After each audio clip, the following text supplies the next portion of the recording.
aquí a los compañeros de la Secretaría de Internacional de Podemos y bueno, os voy a ir presentando. Tenemos a Violeta Martín, que es colaboradora de la Comisión de Exteriores de Podemos en el Congreso. A Alberto Moreno, que es compañero mío, el secretario general de Majadahonda, diplomático de carrera y exembajador de España, y miembro también de la Secretaría de Relaciones Internacionales de Podemos. Y tenemos a José Medina, que es también miembro de la Secretaría Internacional y bueno, su ámbito es la cooperación internacional dentro de la Secretaría. Entonces, bueno, aquí vamos a hablar de los ejes fundamentales, ¿no?, de la política internacional, ¿no?, que está propugnando Podemos.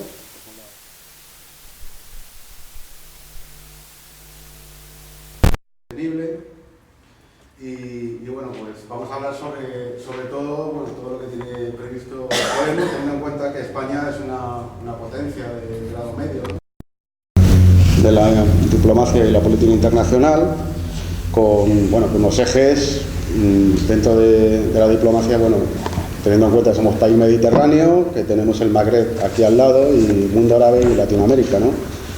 Y bueno, también comentar, ¿no?, este debate lo hemos tenido también nosotros aquí en el Círculo en alguna ocasión, acerca de cómo la política internacional del Partido Popular ha abandonado escenarios que siempre han sido ejes básicos, ¿no?, en la política internacional española, como ha sido Latinoamérica. En los últimos años Latinoamérica ha sido abandonada. Hemos abandonado también el Magreb, Oriente Medio, con el conflicto árabe-israelí, y bueno, pues son muchas cosas que hay que cambiar, sobre todo ahora en procesos como está ocurriendo en Latinoamérica, ¿no?, en procesos que nosotros no hemos participado, ¿no?, como procesos de paz en Colombia o bueno, lo que está sucediendo ahora en Cuba, que tampoco estamos presentes, teniendo una posición que podría ser bastante ventajosa para España. Entonces, bueno, ya les doy paso a ellos y que nos expliquen un poco. Pues nada, gracias, Gonzalo. Este acto entra dentro de un proyecto que tenemos en la Secretaría, que nosotros le llamamos la Caravana Internacional, en la que pretendemos ir por círculos, por ciudades, de hecho por toda España. Hemos empezado por Madrid por razones logísticas, esta es la segunda, mañana se hace la tercera, y lo que pretendemos un poco es dar elementos básicos de en qué consiste la política exterior que nosotros defendemos. Y queremos hacerlo porque es una política que rompe, como yo ahora voy a explicar, con el marco en el que se han movido las relaciones internacionales y la política exterior en estos últimos años. Y porque además pensamos que la política exterior normalmente, y sobre todo por ejemplo en las campañas electorales, etcétera, no acostumbra a estar en el centro de la atención de la campaña. Sin embargo, la política exterior es fundamental. Pensar, por ejemplo, que en estos momentos entre el 60 o el 70% de vuestras actividades cotidianas dependen de las directivas de la Unión Europea. Es decir, cuando tú vas a comprar en el supermercado y ves el etiquetaje de un alimento, esto está definido no por nosotros, sino por la Unión Europea. Y como esto, muchísimas cosas. Nosotros vamos a dividir la charla en tres partes. Yo voy a hacer una parte de introducción y explicar un poco en qué consiste esta política del cambio.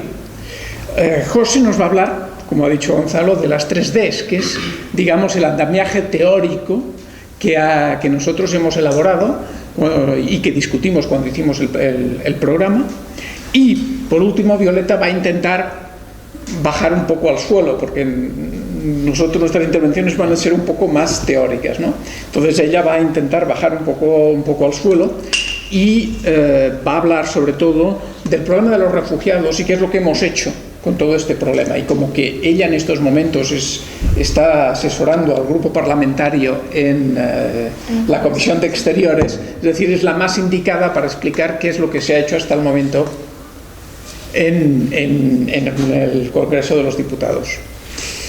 Y ahora, después de esta introducción, empiezo, y me vais a permitir que empiece con un pequeño approach teórico, pero muy escaso.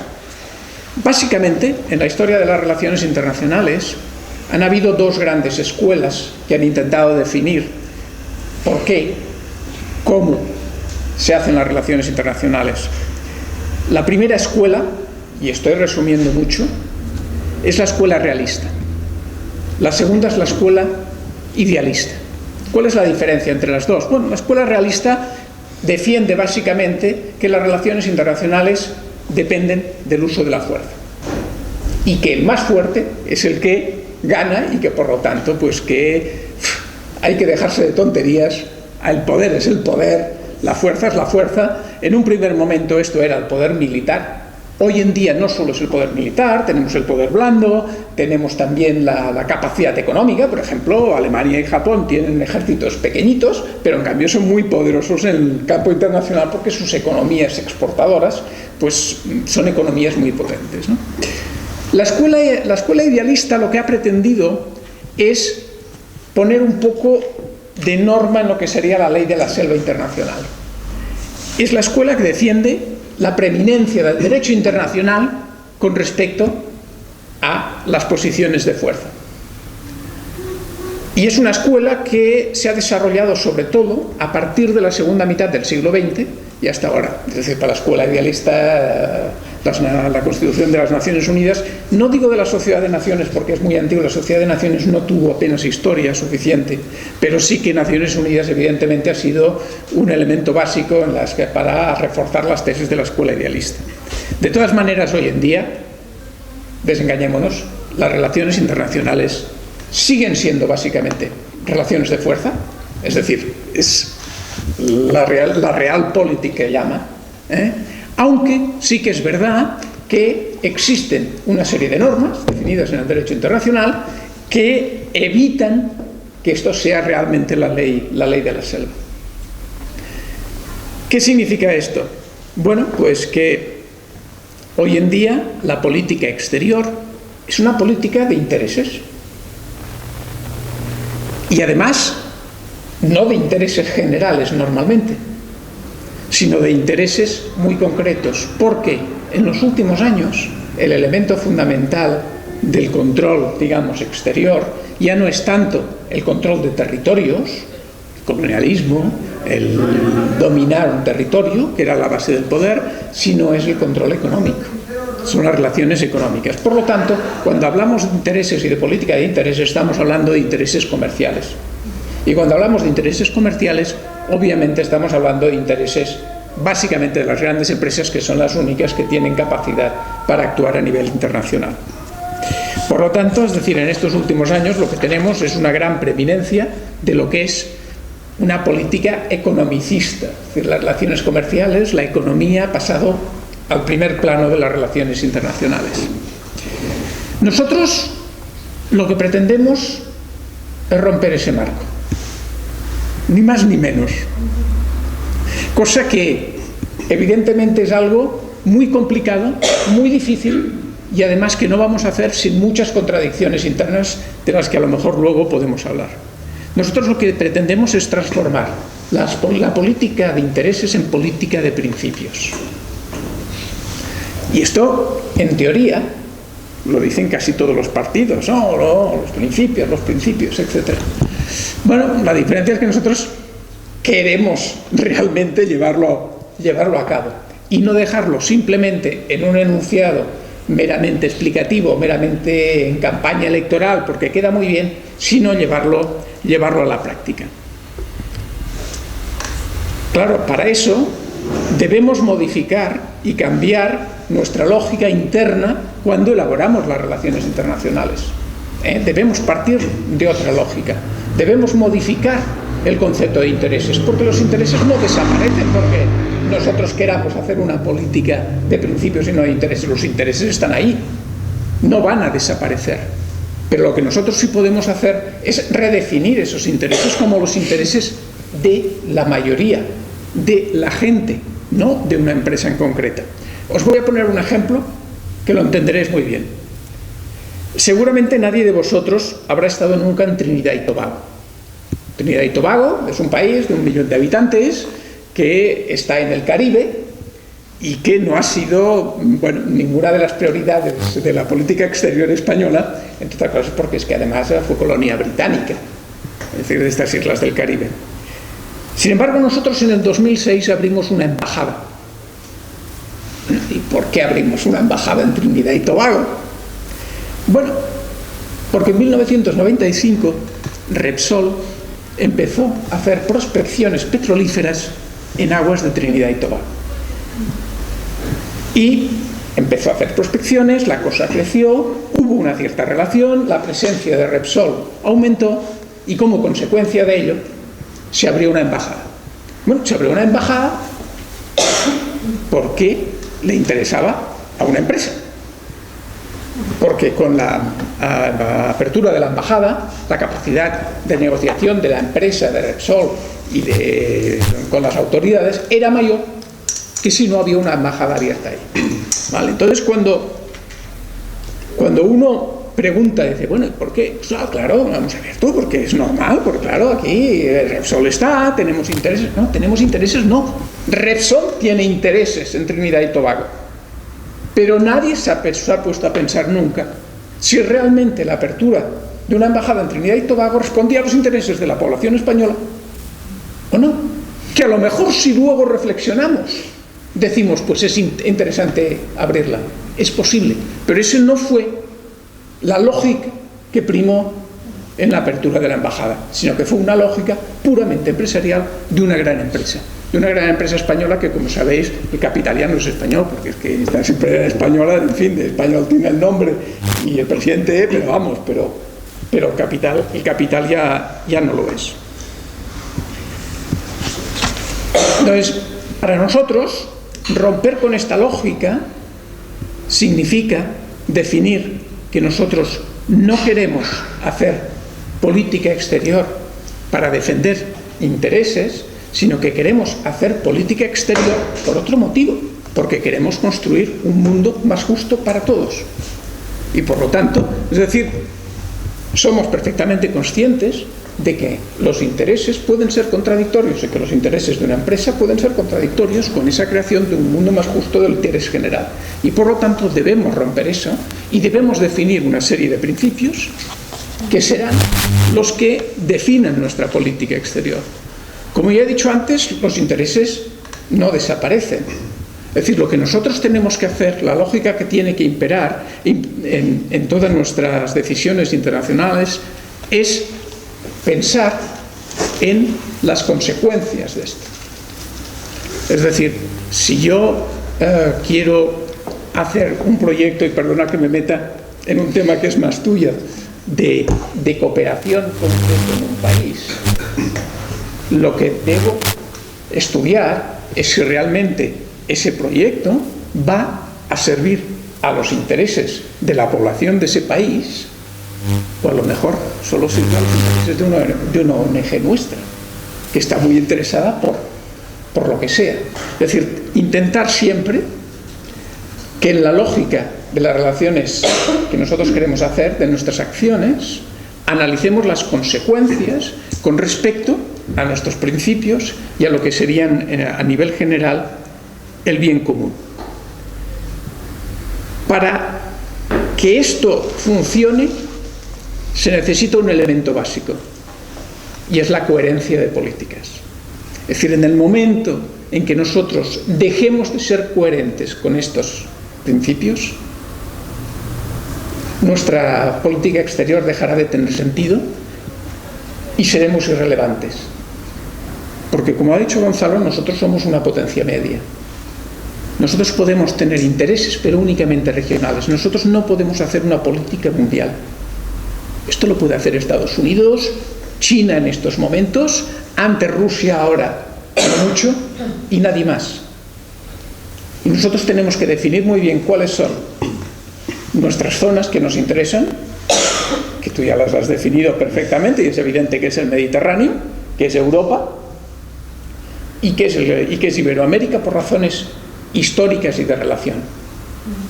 Y que debemos, a partir de ahí, utilizar esa coherencia no solo en nuestra política exterior, sino en nuestra política interior. Porque hay veces que si tú tomas una decisión en política exterior, puede tener consecuencias en política interior. Y os voy a poner otro ejemplo. En estos momentos corre La noticia, no está confirmada, que Arabia Saudí encarga 2 fragatas o corbetas, son corbetas, ¿verdad? 2 corbetas a Navantia. ¿Qué significa?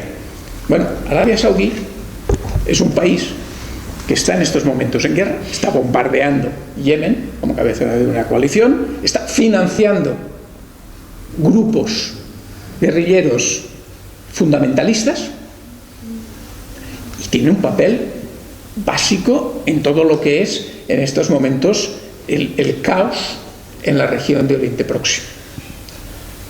Uno de los elementos básicos de nuestra política sería no vender armas a países que van a utilizar esas armas para bombardear o para utilizarlos en una guerra. Sin embargo, explícale esta decisión a los trabajadores de Navantia que no tienen trabajo y para los que la construcción de 2 corbetas significaría 2 años de sueldo garantizado o 3. Es decir, hay contradicciones. Por lo tanto, la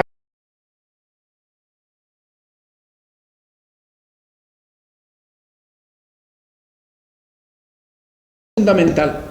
Y cuando digo coherencia, no es solo coherencia a nivel exterior, sino coherencia también a nivel interior. Y eso crea contradicciones y a veces es difícil hacerlo. Nos pasó con los atentados en París, justo en campaña electoral. Lo más fácil hubiera sido, sí, nosotros al pacto antiyihadista y tal, que no nos acusen de estar con los terroristas. Y sin embargo no lo hicimos. Nos mantuvimos firmes en nuestros principios, sacamos un catálogo de medidas y conseguimos no solo parar todo lo que fue las críticas que hubo, sino incluso imponer un diálogo diferente al del pacto antiyihadista. Y por último, y con eso acabo, y perdonad porque me parece que me he extendido demasiado, hay 3 elementos que nosotros queremos también mantener y exponer públicamente como base de esta nueva política, que hasta el momento no están presentes en la política exterior. El primero es la transparencia. La política exterior es una política de secretos, secretista. Esto hay que romperlo. Es evidente que hay elementos en una negociación que van a ser más confidenciales, pero lo que no puede ser es que la política exterior sea una política secreta o secretista. No puede ser, porque cuando es una política secretista es evidente que hay intereses por medio, y la mejor manera de defenderse de eso es que sea transparente. Yo creo que luego tú nos explicarás mucho mejor, porque un ejemplo de este es el TTIP, que luego José desarrollará mucho más. El segundo es la participación. Hasta ahora la política exterior es coto cerrado de los diplomáticos y del gobierno, y nadie más. Y yo como diplomático os diría que de los diplomáticos poco. Pero sigue siendo un coto cerrado. Nosotros pensamos que hay que abrir. Es decir, que la política exterior, como otras políticas, tiene que ser una política en la que lleguen iniciativas de la sociedad civil, de las universidades, de las asociaciones, de los movimientos cívicos o de los ciudadanos en general. Y por último, la rendición de cuentas. Es decir, que es evidente, es la tercera pata del trípode. Es decir, hay que explicar qué es lo que tú haces en política exterior y por qué lo haces. Que es, de nuevo, otra manera de frenar esa política exterior secretista que responde a intereses espurios o a intereses muy concretos de empresas, pero no de la sociedad en general. Y ya. Pues gracias, Albert, por esta introducción. Yo, como ha dicho Albert, voy a hablar de lo que es el marco general de la política exterior o política internacional de Podemos, es decir, cuáles son los principios concretos que queremos asumir como propios y queremos que guíen nuestros posicionamientos, nuestros intereses, nuestras acciones, etc. Son los de las famosas 3Ds, democracia, derechos humanos y desarrollo sostenible con equidad de género. Y al final estos son principios, estas 3 palabras las puede asumir cualquier partido. Podría decir que ellos apoyan, por supuesto, los derechos humanos, como nadie dice que no apoya los derechos humanos, nadie dice que no apoya la democracia y nadie dice que no apoya el desarrollo sostenible. La diferencia entre Podemos y el resto de partidos es que nosotros estamos dispuestos a tomárnoslos en serio. Nosotros estamos dispuestos a asumir lo que significa la democracia en la política internacional, lo que significan los derechos humanos y lo que significan el desarrollo sostenible. Y esto es básicamente lo que os voy a explicar yo, qué significa tomarse estos principios en serio en el mundo en que vivimos y para construir una política exterior. Y lo voy a hacer poniendo como ejemplo para cada una de las 3Ds algunos aspectos del TTIP, del que ya conocéis, el Tratado de Inversión y Comercio entre Estados Unidos y la Unión Europea, que es precisamente un buen ejemplo de lo que implica asumir estas palabras sin tomarse en serio lo que significa. Empezamos por democracia. Empezamos con un pequeño diagnóstico. Sabéis que vivimos en un mundo tremendamente desigual, vivimos en un mundo muy cerrado políticamente. A nivel internacional no se puede decir que es esto una democracia. Las decisiones más importantes se toman entre muy pocos estados, en realidad entre muy pocas personas. Las instituciones internacionales, que deberían de alguna manera constituir un gobierno internacional en el que se tuviesen en cuenta los intereses de la mayor parte de la población del mundo para las decisiones que se toman, son muy cerradas también, están conformadas realmente por una especie de élite global, formada por los grandes gobiernos, las grandes multinacionales y alguna personalidad más.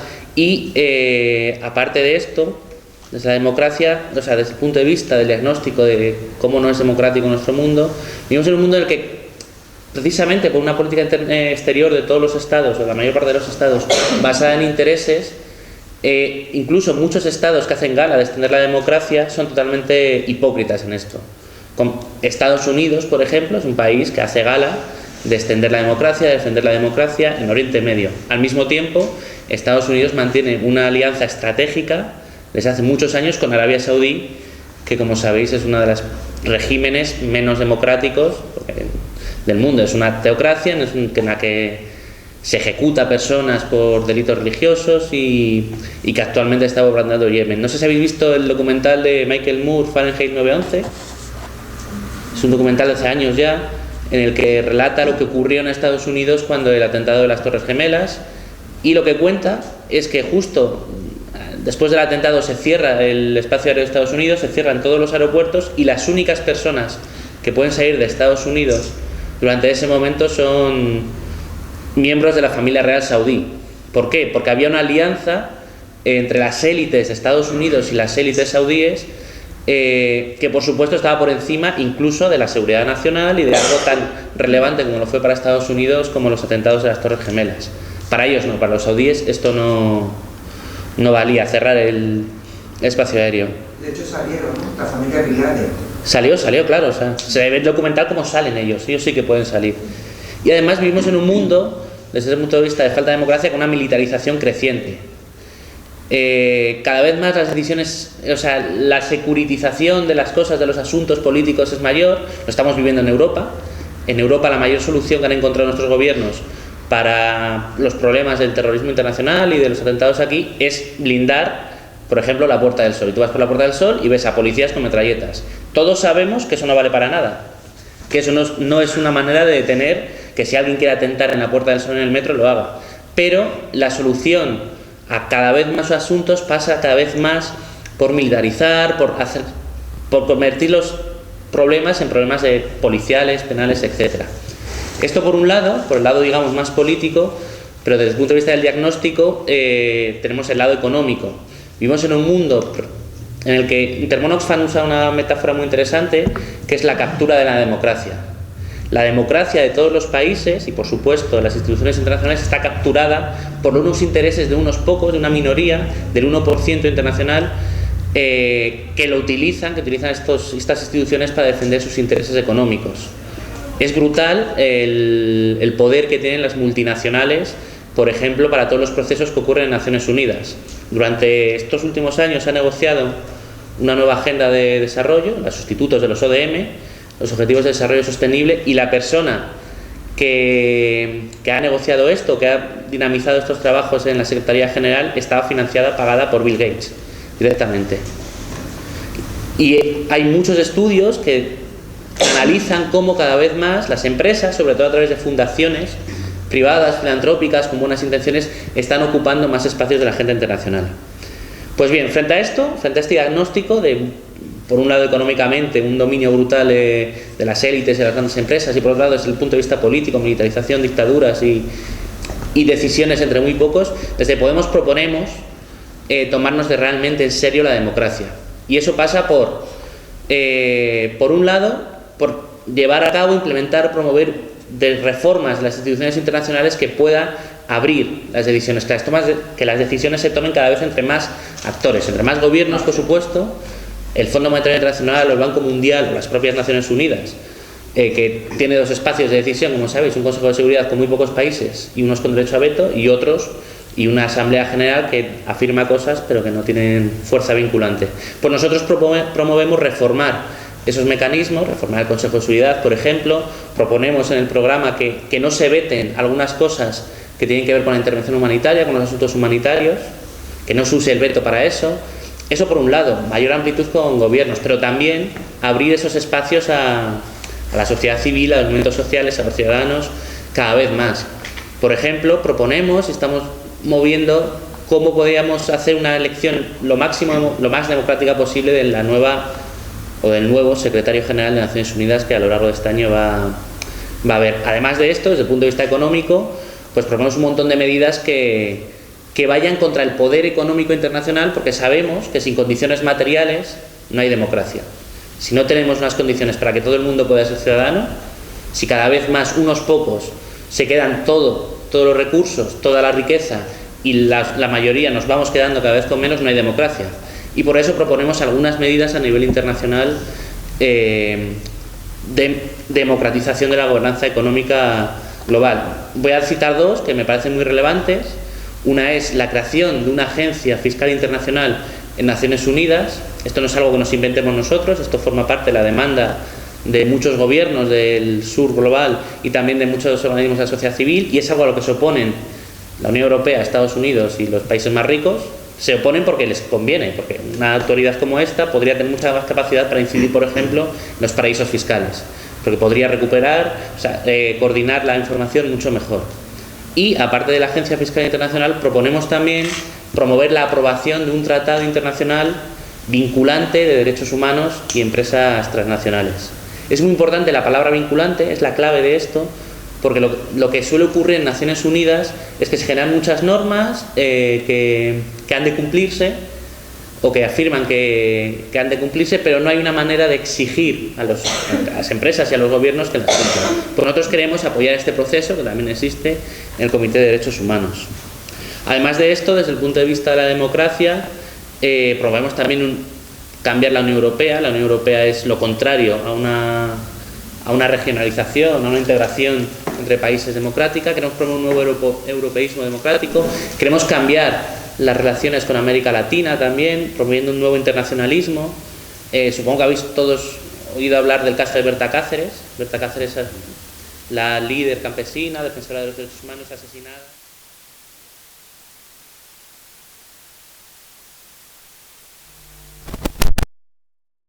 Que casos como el de Berta Cáceres, asesinatos como el de Berta Cáceres dejen de producirse. Y eso pasa por fortalecer a la sociedad civil, construir estados de derecho, y eso no pasa por basar toda nuestra relación con América Latina, como se ha hecho en los últimos años, a partir de los intereses de las empresas españolas como Repsol. Además de esto, promovemos también un nuevo plan África, porque creemos que África es un continente fundamental para las relaciones, y queremos hacerlo también centrado no en nuestros intereses, es decir, no promover, por ejemplo, la cooperación para el desarrollo con países africanos solamente para que protejan nuestras fronteras, sino también para generar ahí un desarrollo sostenible, etcétera. Decía lo del TTIP. El TTIP es un ejemplo perfecto de la falta de democracia. El TTIP es un tratado internacional que tiene unas consecuencias grandísimas para la forma de vida y para el modelo de desarrollo de los países, o sea, de los países europeos y de Estados Unidos, que están negociando unas pocas personas de la Comisión Europea y del Gobierno de Estados Unidos, del Parlamento de Estado de Estados Unidos. Ni siquiera los diputados del Parlamento Europeo, y no sé si habéis oído a Lola Sánchez hablar de esto, si habéis visto algún vídeo, pero lo cuenta siempre, que ella no tiene acceso a gran parte de los documentos, además los más relevantes de esta negociación. Solamente la sociedad civil y la movilización ha conseguido que desde hace unos meses la Comisión Europea abra un poco lo que muestra y sí que muestra algo, más documentos, pero los que no muestra son los estratégicos. Los documentos que llevan los negociadores para negociar, esos no los muestra. Y además el TTIP, aparte de esta falta de transparencia, es otro ejemplo perfecto del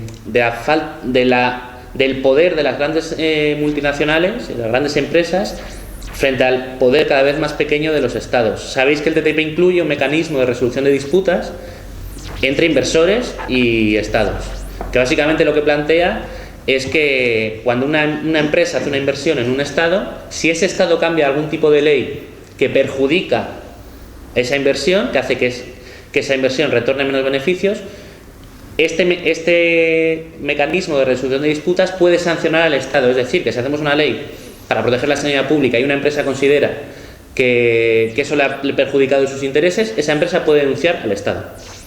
El Estado hace las leyes a partir de la soberanía nacional y de la democracia. La empresa defiende intereses privados. Pues el TTIP promueve este tipo de mecanismos que existe en muchos lugares, que España ya está dentro de algunos de estos mecanismos, pero que desde Podemos nos oponemos evidentemente al TTIP, a cualquier tipo de mecanismo similar a este, porque creemos que ese tipo de disputas se pueden resolver perfectamente en los juzgados, en los sistemas judiciales nacionales, y pedimos que en todo caso, si se va a aprobar un tratado como este, se haga a través de un referéndum, también en la lógica de ampliar la política exterior a la participación de la ciudadanía. Primera de democracia, segunda de derechos humanos. El diagnóstico de los derechos humanos pues no es mucho mejor que el de la democracia. Por un lado, los derechos humanos en el mundo son violados sistemáticamente por casi todos los gobiernos o por todos los gobiernos, no solo las violaciones, digamos, que más nos muestran los medios de comunicación en Oriente Medio, en África, que son muy dados los medios de comunicación a mostrarnos violaciones muy graves en África, sino también en Europa. No hace falta irnos lejos, en Europa se violan los derechos humanos. La ley Mordaza es un ejemplo perfecto de cómo los derechos humanos ya no importan, porque hay que proteger, no saben muy bien qué. La Unión Europea lo que está haciendo ahora mismo con las devoluciones masivas y el lavado de cara a Turquía, que viola sistemáticamente los derechos del pueblo kurdo y de su población, pues es un ejemplo perfecto de esta violación sistemática de derechos humanos. Otra cosa que pasa con los derechos humanos, que ya conoceréis, es que solo se consideran por muchos derechos humanos unos pocos, los civiles y los políticos, y no del todo. Pero no se suelen considerar como derechos humanos los derechos económicos, sociales y culturales. Si antes decía que la democracia, para ser democracia, tiene que tener unas bases materiales y tiene que asegurar que la gente es ciudadana y que la gente puede participar, eso pasa a través de los derechos económicos, sociales y culturales, que generalmente en el mundo son siempre dejados de lado, puestos como buenos: si se puede hacemos esto, pero si no se puede no. También hay gente que directamente les ataca y no quiere considerar el derecho a la salud como un derecho humano, no quiere considerar el derecho a la educación como un derecho humano, el derecho al agua, a la alimentación como un derecho humano, porque consideran que eso es cada individuo si se lo consigue, no un Estado que garantice que así es. Y además, en relación con esto, los derechos humanos siempre, frente a este mundo de intereses que planteaba Albert, tienden a ser considerados soft law, es decir, el derecho internacional blando, que hay un derecho internacional que tienen que cumplir los Estados, que se puede sancionar a un Estado si no lo cumple, pero los derechos humanos no suelen ser ese tipo de derecho y los mecanismos para que lo sea suelen ser más complejos. Frente a esto, desde Podemos proponemos básicamente la idea de que todos los derechos para todas las personas en todas partes. Creemos que es fundamental en toda la acción exterior priorizar los derechos humanos. Albert lo explica muy bien: intereses o principios. Esto pasa por sistemáticamente todo lo que hagamos vamos a priorizar los derechos humanos. Vamos a priorizar los derechos humanos para elegir los países en los que abrimos embajadas, vamos a priorizar los derechos humanos para seleccionar las políticas públicas que hacemos, lo que hacemos en el Parlamento, los mecanismos que promovemos, etcétera. Esto pasa también, nuestra propuesta pasa por apostar por los derechos económicos, sociales, culturales, porque creemos que sin esos no se pueden cumplir los otros. La Declaración Internacional de Derechos Humanos afirma que todos los derechos de esa declaración son interdependientes, es decir, que tú no puedes coger uno y no poner otro. Y nosotros nos tomamos eso en serio. Y esta es la idea del principio: nos tomamos los derechos humanos en serio, nos tomamos esa declaración en serio y no vamos a dejar los derechos económicos, sociales y culturales de lado y valorar solamente los otros. Y esto pasa por por un lado, por generar un gobierno que garantice los derechos humanos. Es muy importante esta idea, porque los Estados, según las declaraciones internacionales, tienen 3 obligaciones con respecto a los derechos humanos, al menos 3. Tienen la obligación de respetar los derechos humanos, es decir, que el Estado no viole directamente los derechos humanos, la policía no puede violar nuestros derechos humanos. Tienen la responsabilidad de proteger los derechos humanos, es decir, asegurarse que un ciudadano, que alguien no le viole los derechos humanos a otro ciudadano, y tienen la obligación de garantizar, es decir, de poner todos los medios a su disposición para que todos los derechos humanos se garanticen. Y eso implica, por ejemplo, llevar a cabo una política fiscal que es capaz de asegurar que todos los ciudadanos podemos acceder a una educación, podemos acceder a la vivienda, podemos acceder al trabajo, a la alimentación, etc. Eso ya es una política de derechos humanos a nivel interno, como decía Albert. Y eso pasa a nivel internacional por construir mecanismos, por profundizar en todos los mecanismos en la cooperación internacional que pueden hacer que estos derechos se cumplan. Ponía antes el ejemplo del Tratado Vinculante de Derechos Humanos y Empresas. La clave, lo repito, porque es muy importante, es que sea vinculante. Es decir, que una vez que se apruebe, exista un mecanismo que pueda sancionar al Estado o a la empresa que no cumpla, que no respete, que no proteja o que no garantice los derechos humanos. El TTIP es clave en esto. O sea, el TTIP implica un tipo de concepción del Estado en que su papel ya no es garantizar los derechos humanos, ya no es garantizar la ciudadanía de sus habitantes, sino que el papel fundamental tiende a ser simplemente asegurar el crecimiento económico. Y claro, el TTIP, si escucháis a los defensores del TTIP, te dirán que esto va a traer un crecimiento económico, que va a abrir la economía, que es mejor, etcétera. Nosotros queremos priorizar también, en el caso del TTIP, los derechos humanos. Y tenemos muchas dudas que un tratado como el TTIP, por ejemplo, con el mecanismo de disputas que comentaba antes, pueda priorizar los derechos humanos. Por eso nos oponemos también desde este punto de vista al TTIP. Y la tercera D, la D del desarrollo sostenible, lo llamamos desarrollo sostenible, inclusivo y con equidad de género, porque el desarrollo es problemático. Siempre tenemos muchos problemas con la palabra desarrollo porque, como sabéis, hay mucha gente que promueve la idea de vamos a dejar de pensar en desarrollo, vamos a hablar de otras cosas. Nosotros queremos apostar por el desarrollo, nosotros creemos que hay que recuperar esta palabra, que para muchos suele significar simplemente crecimiento económico, y crecimiento económico sin tener en cuenta qué grupos sociales crecen más y cuáles crecen menos, y nosotros queremos recuperarla. Por eso le ponemos también los adjetivos de después, sostenible sobre todo, porque no podemos simplemente desarrollarnos sin tener en cuenta las consecuencias desde el punto de vista ecológico de ese desarrollo. Le ponemos el adjetivo de equidad de género, o las palabras después de equidad de género, porque sabemos que es fundamental para que se dé un desarrollo social la equidad de género, la igualdad entre hombres y mujeres, y le poníamos también inclusivo. Esto tiene que ver con el diagnóstico. Desde el punto de vista del desarrollo, de las relaciones entre los países desarrollados o no desarrollados, lo que vimos es en la injusticia global. Antes ponía el ejemplo, usaba la captura de la democracia de Oxfam. Oxfam ha sacado un informe que afirma que el 1% de la población mundial tiene el 99% de la riqueza.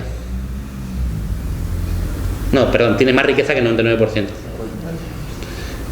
Esto es simplemente desquiciante, o sea, indecente, inmoral, desquiciante. Desde el punto de vista económico no tiene ningún sentido todo esto. Pero este es el mundo desde el punto de vista del desarrollo en que vivimos. Vivimos un mundo profundamente desigual y profundamente injusto. Y esto tiene que ver con la falta de democracia económica, sobre todo. Esto tiene que ver con que vivimos un modelo de desarrollo económico y social que prioriza o que premia a los países que ya son ricos frente a los países empobrecidos, a los países del sur. El TTIP es un ejemplo perfecto de esto otra vez. El TTIP lo que hace es... El TTIP tiene dos justificaciones. Tiene una justificación, digamos, económica, te dicen, es decir, vamos a facilitar las inversiones de las empresas para que inviertan más y se hagan más ricas, porque es lo que orienta a la política económica y a política en general de los gobiernos. Y tiene otra motivación que dicen menos los líderes, los que lo defienden, de la Unión Europea y Estados Unidos, pero que es fundamental. Tiene la motivación de hacer un espacio económico y político, pero económico, hegemónico en el mundo entre la Unión Europea y Estados Unidos. Tiene el interés de hacer que las normas comerciales que rijan para el resto del mundo sean las que rigen ahora mismo en las que regirían entre Estados Unidos y la Unión Europea. ¿Por qué? Básicamente porque la Unión Europea, y esto tiene más que ver con un interés de la Unión Europea que con el de Estados Unidos, ve que poco a poco deja de ser un actor hegemónico. Pero esto tiene una consecuencia desde el punto de vista del desarrollo. Uno de los elementos fundamentales para producir pobres en el mundo es el comercio internacional. Tenemos un modelo de comercio internacional brutalmente injusto que permite cosas como que las empresas europeas puedan vender en los países del sur por debajo del precio de coste de los productos. Y al mismo tiempo tenemos un modelo comercial, tenemos a los países ricos, al Banco Mundial y al FMI y a la OMC diciéndole a los países del sur que tienen que abrir sus fronteras para que vengan los países con la lógica, abrir las fronteras y vosotros producís productos agrícolas y los vendéis en los mercados internacionales, y también dejáis que las empresas del norte vengan y los productores agrícolas del norte vengan y vendan aquí. Pues bien, ¿qué ocurre cuando se abren mucho las fronteras y se promueve ese tipo de libre comercio? Que los actores más fuertes son los que realmente pueden competir mejor, y los actores más fuertes son las empresas y las grandes empresas de los países del norte, y tenemos un modelo comercial internacional que produce pobres. Y esto tiene que ver con nuestro enfoque del desarrollo. Y voy a las propuestas. Podemos tomarnos el desarrollo de una manera no seria, es decir, pensar que pues vamos a promover el desarrollo, que es básicamente que todos los países vivan y aspiren a ser como son los países europeos y los países y Estados Unidos en general, el American Way of Life. Pero claro, eso por un lado no es sostenible ecológicamente. Sabéis que estamos viviendo con 1,5 planetas. Y solo hay un planeta, vivimos con 1,5, pero es que los europeos vivimos con 4 planetas, los estadounidenses creo que con 6 planetas, es decir, no todo el mundo puede vivir como vivimos aquí, como vive Estados Unidos, como vive Europa. El mundo no soporta 8.000 millones de europeos, no lo soporta. Soporta 15.000 millones de habitantes de Mali, por ejemplo, pero no soporta 8.000 millones de europeos. Entonces, el desarrollo que no es sostenible no se puede promover y no es tomárselo en serio. Pero además, retomando lo del libre comercio, tomarse en serio el desarrollo significa hablar de las estructuras internacionales, de las estructuras económicas que producen pobres, que producen subdesarrollo. Y las hay. Y nosotros, las propuestas que hacemos van desde el punto de vista de la cooperación internacional y desde el punto de vista del programa de desarrollo, van por dos lados. Por un lado, incidir en estas estructuras. Incidir en las estructuras internacionales. He puesto ya algún ejemplo antes de democracia global. También pues, podemos pensar más desde el punto de vista de la cooperación internacional para el desarrollo. Existe un montón de mecanismos internacionales de financiación del desarrollo. Nosotros lo que queremos es que el desarrollo de los países no dependa de la ayuda oficial al desarrollo. Es decir, porque lo que hacen nuestros gobiernos es decir, vamos a dar el 0,7. Pero ese no es el problema no es dar el 0,7. El problema es lo que le estás extrayendo a los países del sur a través, por ejemplo, de la evasión fiscal. Circula mucho más dinero de los países pobres a los países ricos que al revés. Y eso tiene que ver con la evasión fiscal. Nosotros queremos ir a esas estructuras y por eso promovemos una justicia fiscal global y promovemos, por ejemplo, la Agencia Fiscal Internacional. Y desde el punto de vista de las acciones, promovemos una solidaridad internacional. Antes ponía el ejemplo de Berta Cáceres.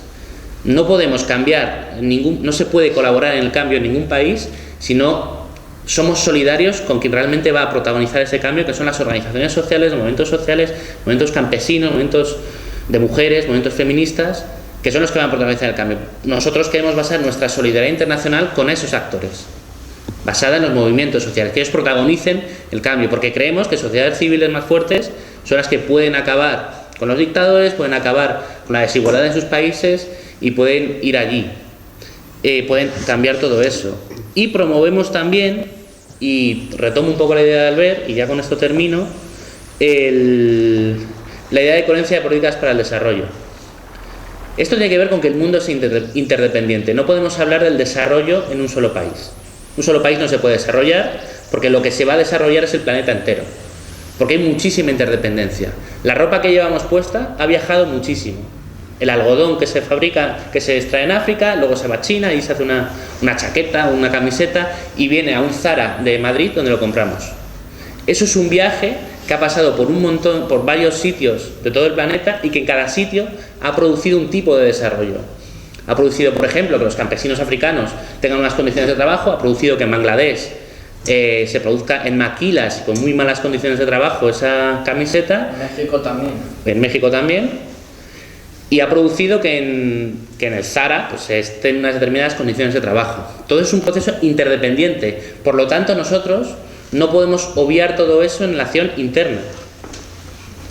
Otro ejemplo de interdependencia que es también muy interesante. Si nosotros promovemos los derechos de los trabajadores en Bangladesh, indirectamente nos va a afectar positivamente a nosotros.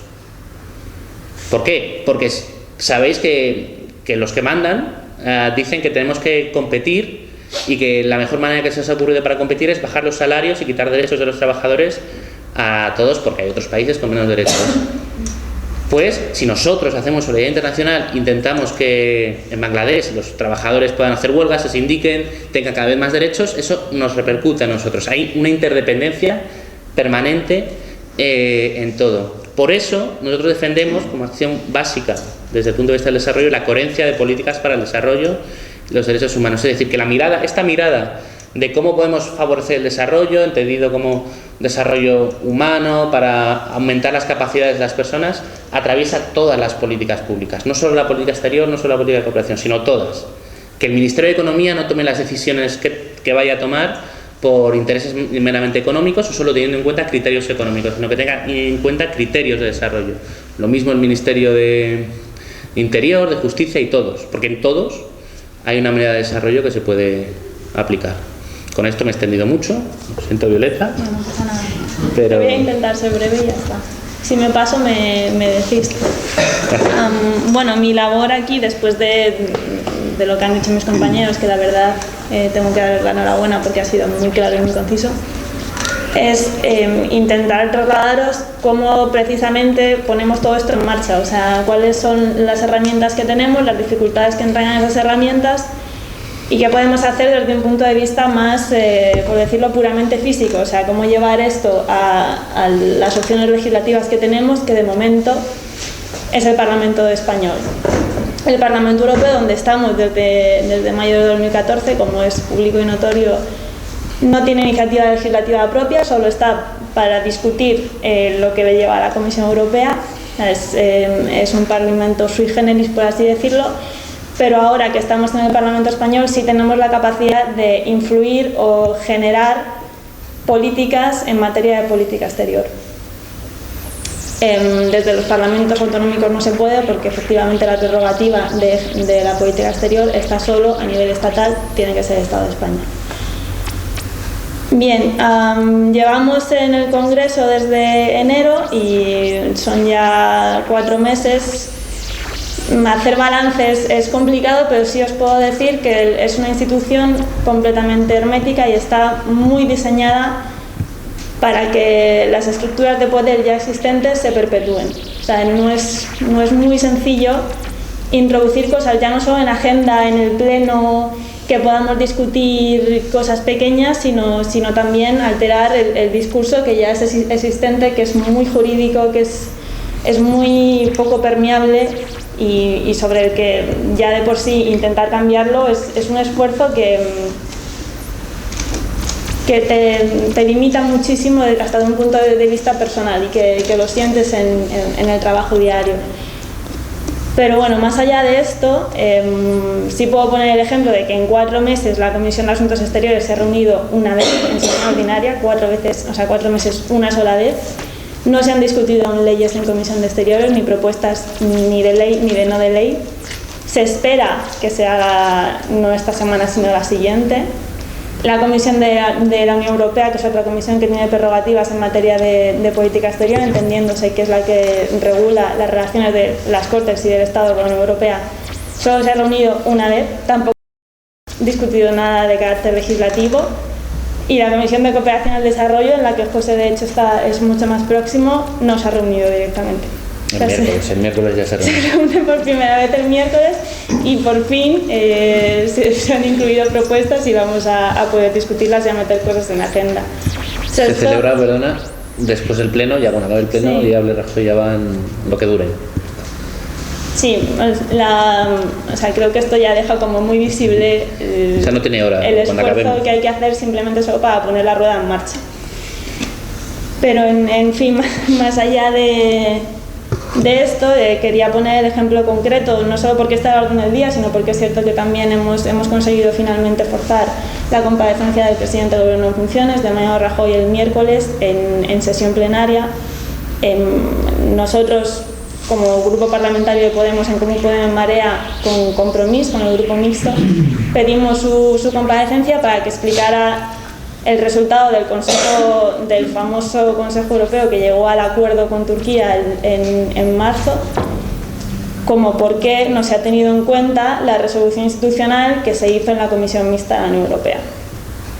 Entonces, solo para que vislumbremos un poco cómo es el trabajo legislativo y la imposibilidad de incluso cambiar las instituciones. O sea, yo entiendo que Podemos, no creo que lo entienda solo yo, creo que es algo que compartimos casi todos, no ha llegado a las instituciones solo para estar ahí y tomarlas, sino también para cambiarlas desde dentro. Cambiar una cosa como un parlamento que no está acostumbrado al debate, es la realidad, se está acostumbrado a que siempre ha habido una mayoría que más o menos incluía cosas en el orden del día o no las incluía, o sea, era quien performaba completamente la agenda y bueno, obviamente siempre dejas un espacio mínimo, un poco con la idea de Gramsci esta de que la grieta es la que te permite perpetuar el sistema, pero no está hecho para un gran debate o para que haya 8 grupos parlamentarios. Se nota que la institución en sí no está todavía adaptada a esta realidad y que va a costar muchísimo, especialmente en este impasse en el que tenemos un gobierno declarado en rebeldía que dice que les da un poco igual lo que diga el Parlamento de España. No un poco, sino completamente igual lo que diga el Parlamento de España. Con lo cual, lo que sucedió fue que ante ya una situación que lleva más de un año clamando por evidente, que es la situación en el Mediterráneo y sobre todo en el flujo de refugiados provenientes de Turquía, el 7 de febrero hay una cumbre que ellos llaman cumbre de jefes de Estado y de Gobierno para no llamarlo Consejo Europeo porque hay una trampa legal evidente, con el primer ministro turco, y se hizo un preacuerdo que enseguida alertó a todo el mundo que tiene mínimas nociones de derecho internacional, especialmente a asociaciones de la sociedad civil con las que nosotros trabajamos muy próximamente, como Oxfam y como Amnistía Internacional, que, digamos, grosso modo, y resumiendo mucho, pero también creo que siendo muy visible, daba dinero a cambio de suponer una cárcel de refugiados en Turquía y que ya está, ese era el control fronterizo último, que es el Estado turco. Obviamente, ante la alarma que esto generó, y siendo un gobierno en funciones que no puede tomar decisiones políticas, esta es la realidad, se hizo todo lo posible porque se consensuara una posición desde el Parlamento español, desde el Congreso de los Diputados. Hubo una propuesta inicial que vino por parte de los partidos, esto que no sé si se ha contado en los medios, pero se puede contar perfectamente, y de hecho creo que deja vislumbrar lo que ha pasado y lo que se va a discutir el miércoles, que es que directamente nos la han colado, no se puede decir de ninguna otra manera, digamos, menos vulgar. Hubo una propuesta por parte de los partidos que iba mucho más allá, o sea, directamente decía lo que es una realidad, que es que Turquía no es un país seguro. Entiéndase por país seguro que, o sea, primeramente, si hay un conflicto, los países vecinos, si hay una situación de guerra que genera un flujo de refugiados evidente, la frontera no se puede cerrar. O sea, imaginemos que estamos en 1980 en España, que no hay Schengen, o sea, la frontera con Portugal está, que en Portugal hay una guerra, pues, bueno, podría haber pasado, quién sabe, y que nosotros cerramos la frontera. Esto es ilegal. De entrada es frontalmente ilegal, no va contra no solo la Convención de Asilo, sino también la de Refugiados.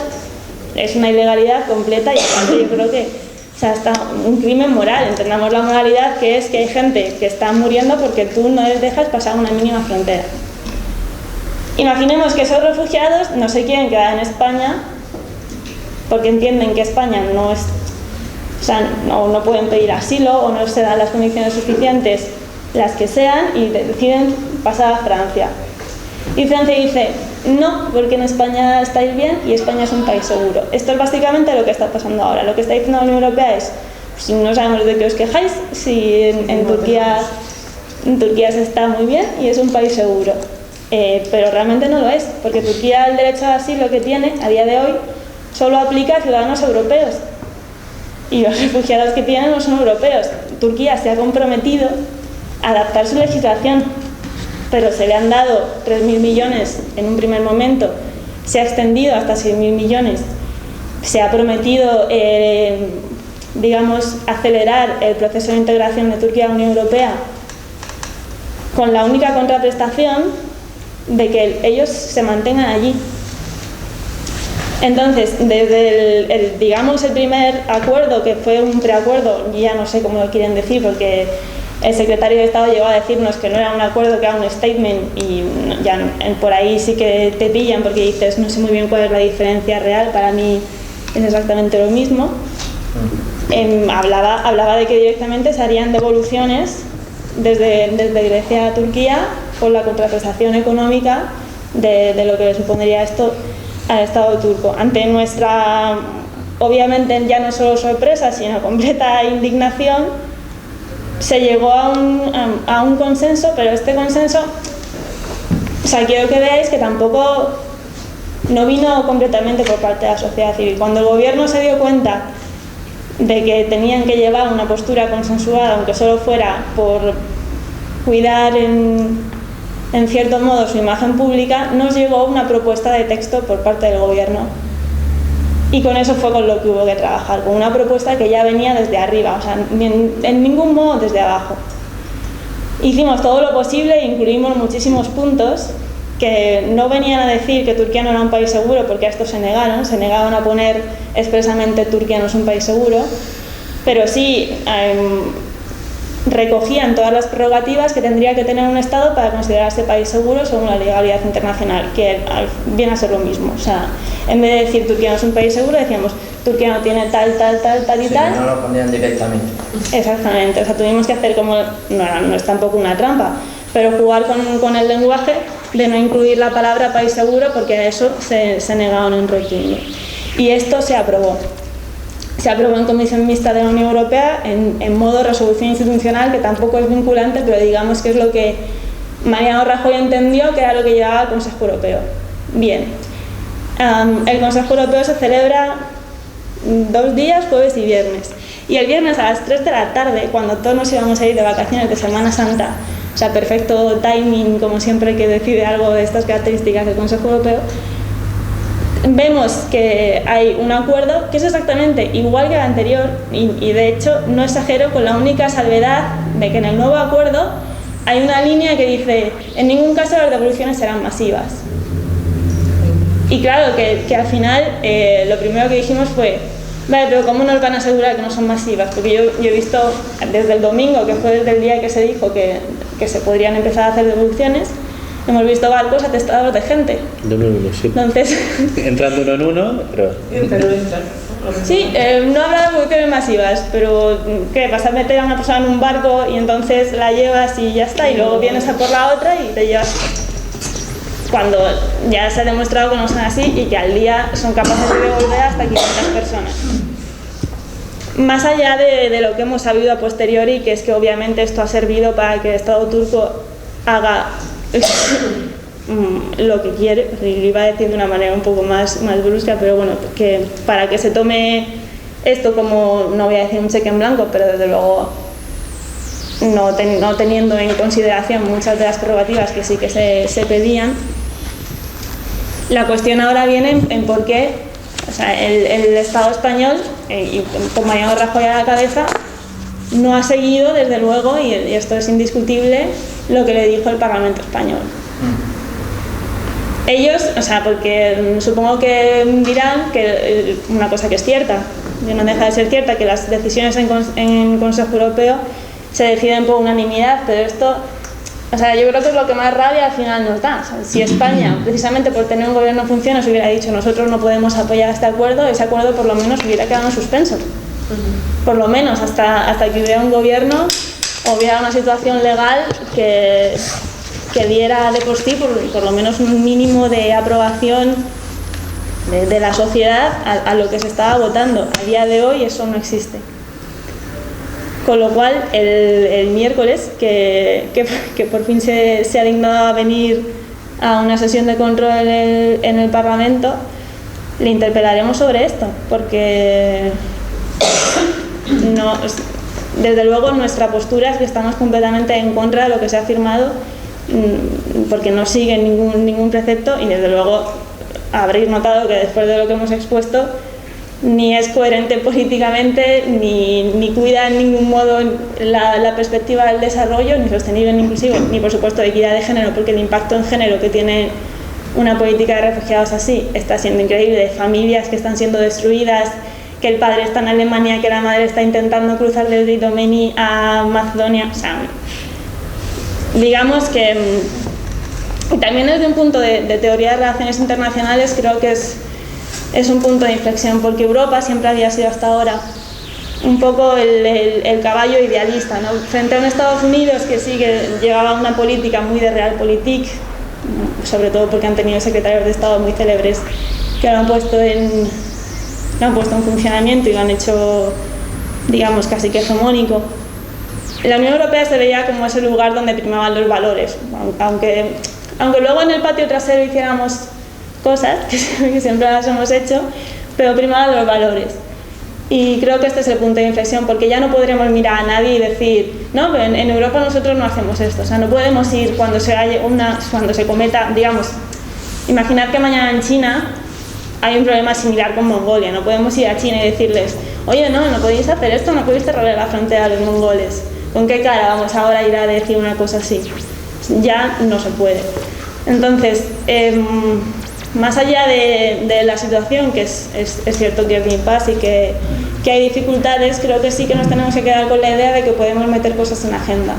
Aunque nos cuesten y aunque tengamos que tolerar muchísimo, sí que podemos, sobre todo, tanto hacer notar que nuestra postura es evidentemente diferente, no solo hacia los partidos tradicionales, digamos, por tradicionales quiero decir, a PP y PSOE, aunque esto suene muy a Albert Rivera hablar así de ellos, PP, PSOE, PSOE, PP, pero también hacia una postura que antes no nos permitía mucho entrar y que se tuviera en cuenta lo que decíamos, porque era también muy frentista, o sea, muy...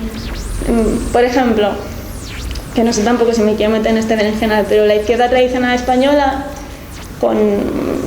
sobre todo con temas militares, siempre ha sido muy frentista, ¿no? En plan, esto no, OTAN no, bases fuera. Creemos que de eso a que no nos van a hacer caso en el Parlamento a día de hoy, es una realidad. Hay una escala con la que podemos jugar y podemos empezar a performar un discurso alternativo en el que sí podemos ganar. Entonces, en estas estamos. La verdad, hemos presentado bastantes proposiciones no de ley en relación básicamente con lo que estábamos diciendo, TTIP, reconocimiento del Estado palestino, y ahora con temas refugiados tenemos una tanto sobre el derecho de asilo que se cumpla en España, porque de verdad no se está cumpliendo. Hemos asilado a 18 personas de nuestro cupo de 18.000. Eso no quiero sacar el porcentaje porque me da vergüenza. Y también tenemos una de devoluciones en caliente, porque tampoco queremos criticar a la Unión Europea como si esto no lo tuviéramos también en nuestra propia casa. O sea, no tenemos tampoco que olvidar en ese enfoque de coherencia de políticas que estamos criticando una cosa que sucede aquí en Melilla, que estamos devolviendo de manera completamente ilegal. Y nada, simplemente yo quería dejaros con esa idea, que es difícil, que es complicado, no lo vamos a negar, pero que yo creo que sí. O sea, esto también va a sonar muy de Podemos, pero creo que sí que se puede. Y a la larga ya veremos qué pasa el miércoles, pero creo que por lo menos sí quedará evidente que una vez más el presidente del gobierno, representando a nuestro país, que es el Estado y que somos todos nosotros, ha hecho básicamente lo que le ha dado la gana en este tema.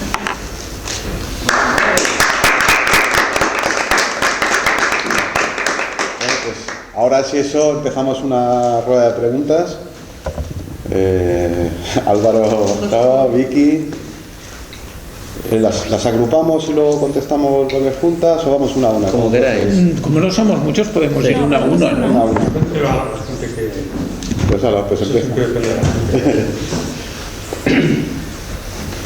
Pues bueno, primero quería preguntarte a ti, ¿tú crees que existe un eje de poder absolutamente impune que sería Estados Unidos, Israel, la Arabia Saudí? O sea, hay un eje ahí. Eso es una pregunta, ¿no? Y con respecto a ese eje, yo pienso que habría que aplicar prácticas más bien realistas, ¿no? Porque ha mencionado ella lo de la OTAN. O sea, ¿por qué Izquierda Unida dice España, proponen que España salga de la OTAN? Porque saben que no van a gobernar. Podemos, como saben, o sea, pues sabían que podían entrar. Claro, yo estoy en contra total de la OTAN. O sea, me parece una organización terrorista. O sea, ha bombardeado, ha matado gente a salva, ¿no? Pero si nos salimos de la OTAN, a lo mejor digamos las fuerzas americanas salen, pero el coste que nos harían pagar no quiero ni pensar, o sea, es que no quiero ni pensarlo. En 4 o 5 años pues nos monta una guerra económica y o sea que quiero decir que con respecto a este eje, si es que existe, eso lo sabes tú mejor, pues claro, hay que tú dabas la dicotomía del realismo y del idealismo, pues más bien se impone el realismo, me temo, por desgracia. Hablabas tú es que el tema de desarrollo, de los países desarrollados, el concepto de desarrollo sí es positivo, lo que pasa que, y a mí eso me lo contó, no sé si habéis oído hablar, Ramón Fernández Durán. A ver, él me lo explicó muy bien, ¿no? O sea, después de la Segunda Guerra Mundial, antes de la Segunda Guerra Mundial había pues países diferentes a lo largo del mundo, pues había diferentes culturas y tal. A partir de la Segunda Guerra Mundial, no sé quién fue, si fue un presidente americano o alguien de resto, diferenció el mundo, o sea, ellos diferenciaron el mundo entre países desarrollados y subdesarrollados. Y entonces esa dicotomía, pues hubo gente que no estuvo de acuerdo, ¿no? Porque a ver, a lo mejor los habitantes de las Seychelles son más felices que los suecos, ¿no? Pero nosotros decimos a las Seychelles, nosotros sois subdesarrollados, los suecos son desarrollados, ¿no? Entonces, aunque el concepto es positivo y estoy de acuerdo en utilizarlo, siempre hay que recordar que eso es un invento después de la Segunda Guerra Mundial para hacer una polarización del mundo, ¿no? Y eso no es bueno, ¿no? Y luego en cuanto a, bueno, esto de los refugiados, dar simplemente 2 ideas. Hay que pensar también que los países del este son muy, muy pobres. O sea, Macedonia a lo mejor es más pobre que Siria, que antes, claro, ahora es un desastre. O sea, los salarios mínimos de países como Rumanía, Bulgaria, es de 100 y pico euros, y tienen que estar pagando a lo mejor precios del mercado común europeo. Solo países como a lo mejor Chequia, Polonia, el salario mínimo llega a 300 y pico, creo que en Polonia llega a 400 el mínimo. Pensar que aquí son 600, pero son 14 pagas. O sea, quiero decir que de todas formas yo no sé, o sea, puede haber en Europa puede haber cerca de 50.000, 60.000 municipios, ¿no? O sea, con que cada municipio cogiera a lo mejor a 20, que la mayoría, la inmensa mayoría, salvo algunos de Castilla y León que están prácticamente deshabitados, o sea, si los ayuntamientos hicieran un plan directamente en la Unión Europea, se podrían acoger sin problemas, sin grandes problemas, porque el problema de los sirios es que son muchos, ¿no? Y no solo son sirios, son iraquíes, afganos y tal. Entonces, acoger de 1 millón de repente una institución es muchísimo, pero por medio de los ayuntamientos yo pienso que sí se podría ir acogiendo gente y yo creo que 1 millón, por ejemplo, de refugiados sí se podría acoger sin problema, incluso más. Simplemente eran esas 3 ideas que quería expresar. Bueno, si quieres yo te respondo lo del eje y lo de la OTAN rápidamente y Sí, tú si quieres haces la otra. ¿Te parece bien? Yo recuerdo hace muchos años, cuando yo empecé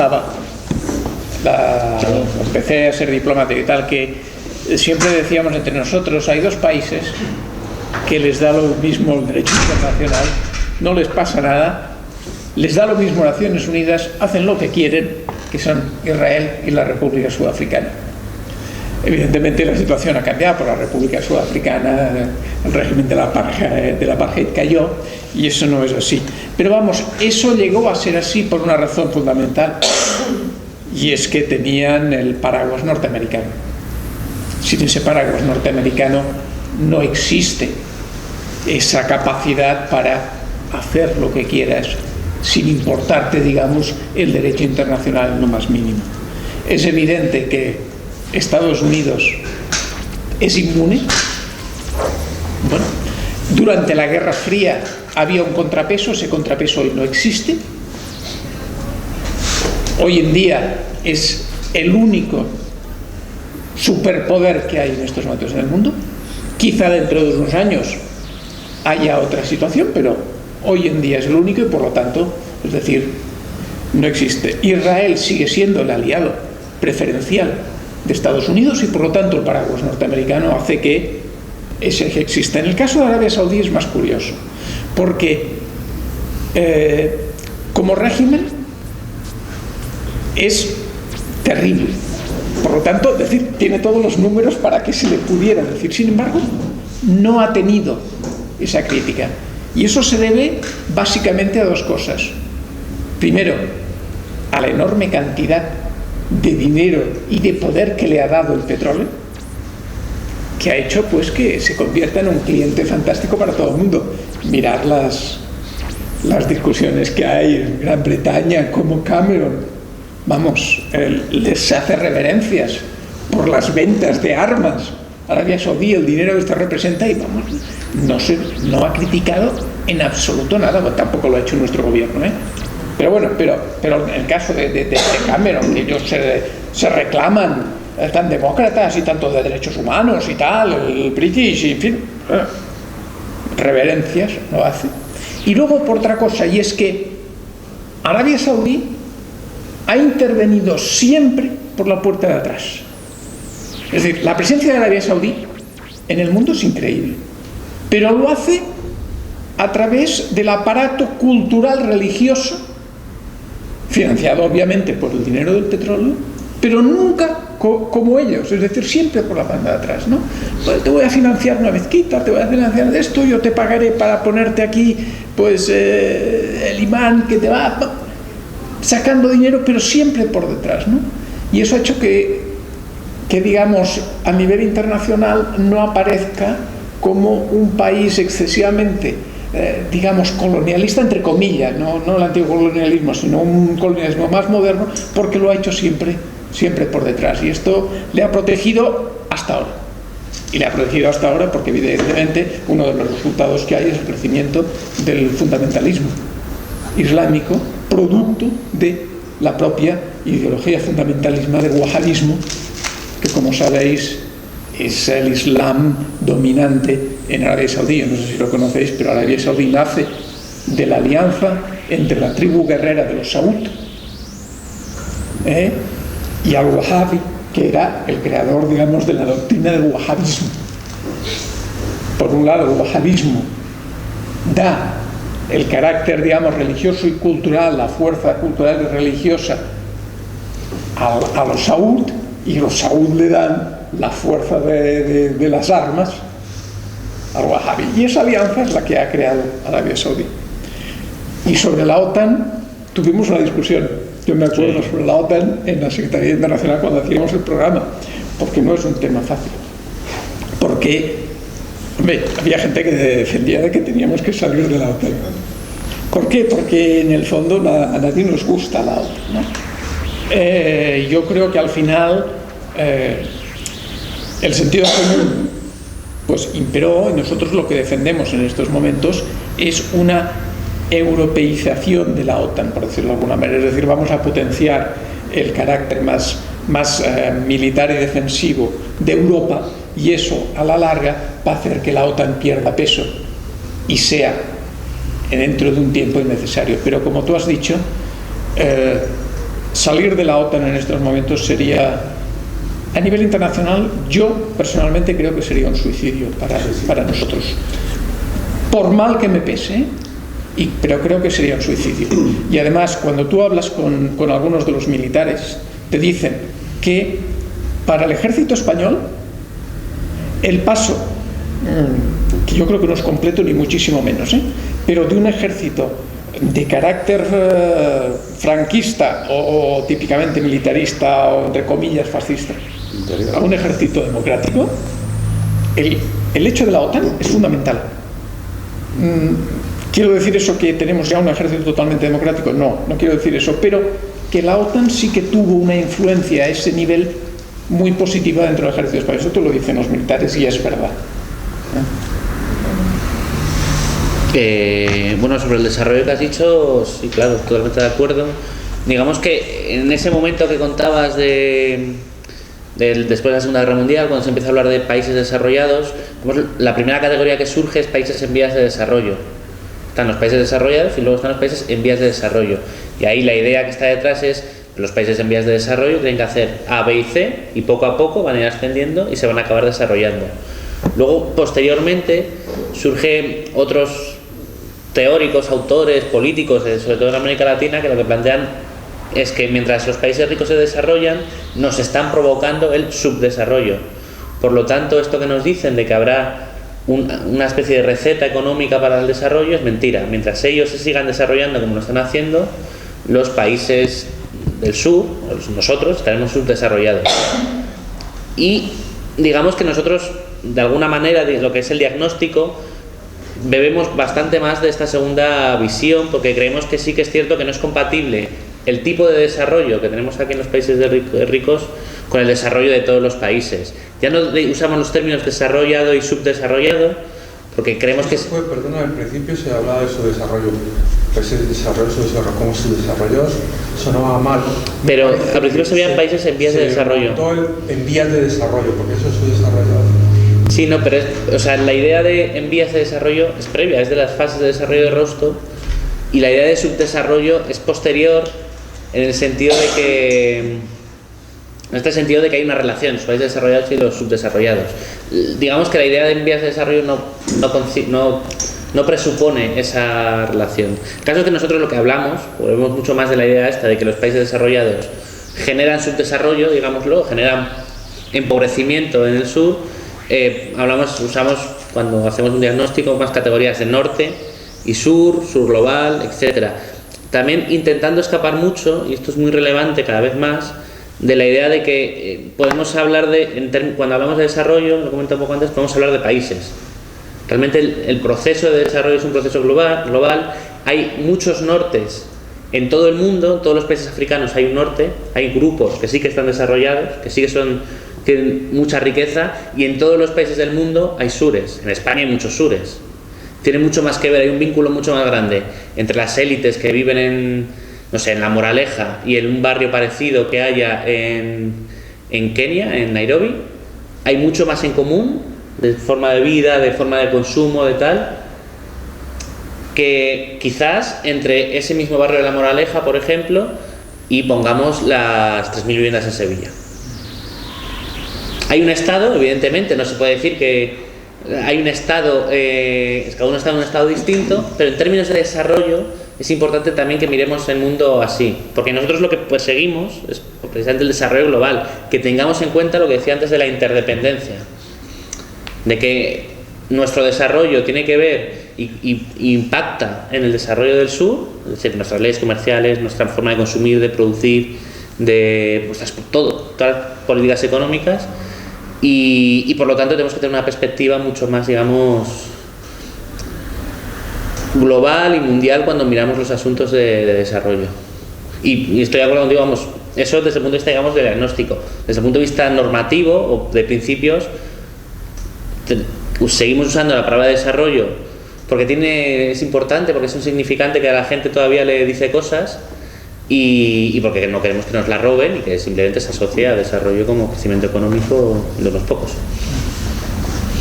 Y no sé... Sobre los refugiados, yo quería decir simplemente que aunque los ayuntamientos tengan la iniciativa que de hecho ha habido, por ejemplo en Barcelona, Ada Colau muy recientemente ha dicho que ya ellos habían identificado 100 familias que instantáneamente podrían recibir refugiados. El derecho de asilo es una cosa que concede el Ministerio del Interior, depende exclusivamente del Poder Ejecutivo español. O sea, por mucho que los ayuntamientos se hermanen, e incluso desde la Generalitat Valenciana también Mónica Oltra y su consellería lo han intentado, es el gobierno de España el que tiene que hacer algo y exactamente, o sea, y podría hacerlo perfectamente estando en funciones. Esto sí que quiero que quede claro, porque es un compromiso que ya se firmó cuando el gobierno no estaba en funciones, ya el gobierno legítimo. Está firmado los 18.000, el cupo que toca a España, y Soraya todos los viernes sigue saliendo en rueda de prensa del Consejo de Ministros diciendo que sí, que por supuesto que están trabajando en ello, pero a día de hoy aquí solo hay 18 personas. Y Ada Colau ha pedido una reunión con Rajoy para este tema, no será con Rajoy, será con la persona competente del Ministerio del Interior, y no pasa porque no hay voluntad política, no porque no exista la voluntad desde abajo, sino porque hay cero desde arriba. Esta es la realidad. Y además, en esto es muy importante también, o sea, que sea el Estado, tiene que ver porque los refugiados tienen un estatuto y tienen una serie de derechos. O sea, no se puede acoger refugiados de cualquier manera, hay que otorgarles una serie de derechos, y eso sin Estado no puede ocurrir. Claro, es que a mí me escribía una amiga desde Grecia, es que he conocido a esta familia y me la quiero llevar a España, ¿y cómo lo puedo hacer? Es que lo siento mucho, pero no puedes. O sea, pueden venir aquí, entrarían como inmigrantes ilegales y los expulsarían en cuanto supieran de su existencia. Y un asilado, o sea, a pesar de que a mí no me gusta mucho hacer esta diferenciación y de hecho creo que no es coherente, pero es la realidad. O sea, tienes ese estatus, por así decirlo, del que hablaba José, que te permite acceso a unas prerrogativas que si no está, digamos, la dinámica jurídico-política, no la tienes. Entonces estás en una situación de ilegalidad, a pesar de que nos parezca aberrante, pero es así. Una pregunta de Vicky. Muchas gracias a todos por estar aquí. Lo que ha dicho es las políticas, de donde todos venimos de izquierdas, idealistas, por lo que habéis explicado vosotros, es un poco más realista, pues de ser idealistas. No es total no, pero es cambiar el mundo poco a poco.